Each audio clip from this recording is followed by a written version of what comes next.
Hi, welcome to a quick rules explainer video for All Hands on Deck, the Bridge Command crew drafting game. I'm Lieutenant Commander Edmund Ward and I'm one of the co-designers of the game. All Hands on Deck is a light, simultaneous card drafting game set in the Bridge Command universe, in which players act as commodores trying to draft the most effective crew in order to complete missions and earn victory points through mission rewards. Simultaneous drafting basically just means that you'll have a hand of cards, you'll take a look through them, pick which one you want to draft onto your crew, whilst other players are doing the same thing at the same time. Once everyone has selected their crew member, they'll simultaneously then reveal who they've selected. Later on, they may complete missions in the turn, but then once the turn is over, players pass their hands to the left, receive the new hand, and then they'll draft from the new hand that they've just received. And play continues around the table like that until the hands are empty, and that's the end of the game. Starting with setup. I'll be setting up this example for a two-player game, but the setup is essentially the same no matter how many players you're playing with. First, hand each player 4 sub-team marker cards. 1 command card, 1 operations card, 1 science card, and 1 engineering card. The reverse of these cards, if you have spares in games of fewer than 5 players, can be used as a player aid that covers the turn sequence. Hand each player one of each of the colours of cube, and then the players place the corresponding coloured cube on the 0 marker of each of the sub-team marker cards. This is your ship, and it's the starting crew strength of each of your sub-teams. Next, shuffle the missions deck, and then deal out 4 missions so that they're visible to all players. These are your starting missions. Then shuffle the mission reward deck and put that in reach of all players. Finally, shuffle the crew deck and then deal out a hand of 8 cards to each of the players. Once you've done that, you're ready to pick up your hands and begin playing. The game takes place over 8 rounds, and each round consists of 4 main phases. The first phase, drafting, is where players will take a look at their hands. They should make note of the power value printed in the top left corner of the officer cards, as well as the special abilities of each of the officers. Once they've made their selection of which officer they would like to draft into their crew, they will place them face down on the sub-team in which they would like to draft that officer.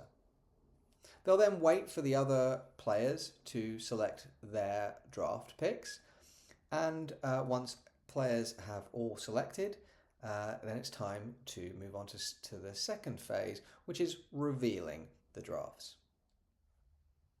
All players will then simultaneously flip their face down officer face up, and then can simultaneously adjust the sub-team value based on the power of the officer that they just recruited. Players can then resolve any abilities. Always abilities are passive and always active while that crew member is a member of your crew. So, for example, here we've got Jay Washburn in command, who adds 2 power to the command team, but their ability always add 3 power to the science sub-team. So I'll go ahead and adjust the science sub-team value up to 3. There are other kinds of abilities that have this icon on them, and this icon indicates single use. An officer with a single use power means that this power is only active on the turn that you drafted that crew member. And it's also only activated if you drafted the crew member. If that crew member comes onto your crew through any other means, then you do not activate that power. Single-use powers, unlike always powers, will specify a phase of play. And there are 4 different phases of play that these powers may refer to. On draft, after draft, before pass, and after pass. On draft powers can usually just be enacted simultaneously by all the players as soon as you reveal, alongside resolving any always powers that may adjust sub-team values, for example. After draft powers will immediately follow the resolution of all of the on-draft powers. The only reason for this distinction is because the after draft powers tend to be more interactive powers. So we want to make sure that those are only resolving after all of the on-draft powers are already completed. With after draft powers in particular, the order of operations matters quite a lot. So in a round where more than one player has drafted a character with an after draft ability, you can determine the resolution order by the officer with the highest power should resolve first. In case of a tie on the power value, then officers of the UCN always defer to more junior officers. So the character with the lowest rank will then go first. Before pass powers will resolve right at the end of the term, just before players pass their current hands. And the after pass powers are enacted immediately upon receiving your hand for the next round. After all players have revealed and resolved their new crew members, we move on to the missions phase. Now, the important thing to remember is the minimum viable crew rule.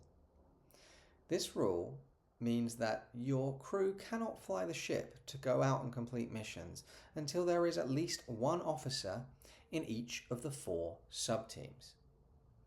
This means that it's very unlikely for players to be in a situation that they can begin to start completing missions until round number 4. Now, there's nothing to stop players from recruiting officers into the same sub-team in those initial rounds, but just be aware that if you do recruit, for example, 2 officers in the operations team in rounds 1 and 2, then you are likely to be a whole round behind your other players. So it's advised that players race to get a minimum viable crew in place. So we're likely to skip the missions phase for the first 2 or 3 rounds at least. But once there is at least one player who has a minimum viable crew, then we will start doing mission phases. We'll start with the mission phase by looking at the leftmost mission on the table, and players will declare whether or not they can complete it. Now let's take a look at the different kinds of missions and the different kinds of mission requirements. The most common kind of mission requirements is a sub-team strength requirement. In this case, steady hand on the helm requires at least 4 strength in your operations team and 4 strength in your science team. Another common mission requirement is having a faction affiliation. In this case, Learn from Nature requires at least 6 points in the science subteam, but also for you to have a Terra Novan faction affiliation somewhere in your crew. It does not need to be in the science subteam. You can always treat these rectangles as separate and distinct mission requirements. Other common mission requirements might be related to the ship type of the officers. This one, Sword of the Stars, can be completed by having 2 UCS Khopesh or Falchion officers. It's also not uncommon to find missions that require a certain rank. The mission experience wants a captain or a commander in the command subteam. Now remember, more than one player can complete a mission within the same round. So players that can complete the mission would declare it, then we would turn the mission on its side just to remind us that that mission has been completed. And then all players that were able to complete that mission this round draw a mission reward card. They take a look at it and then they place it face down in a pile in front of them. Mission rewards range from 1 point for standard mission reward, 2 points for most medals, 3 points for the Confederation Star, and there are also 4 pirate cards in the mission rewards deck. These are worth 2 points, but they also shake up the game. So if you draw a pirate card, you will play that face up and declare it. And it will resolve at the end of the missions phase, just before we redeal new missions onto the table. We'll proceed through all of the visible missions until we get to the end of the missions phase. Once all players have declared what missions they can do, we'll then discard any completed missions. Then we'll resolve any pirate cards. And then we will deal new missions into the empty slots so that there are 4 new missions to complete for the next round. Then we're ready to move on to the final phase, passing the hands. Remember, if any player had drafted this turn a before pass ability, then it's time to resolve that now. Then players pass their hand to the player to their left, and then players resolve any after pass abilities on officers that they had drafted this turn. That then ends the round, and the new round begins with players looking at their hands and selecting an officer to draft. Play continues around the table like this until the hands are empty. When there are no more hands to pass, that is the end of the game.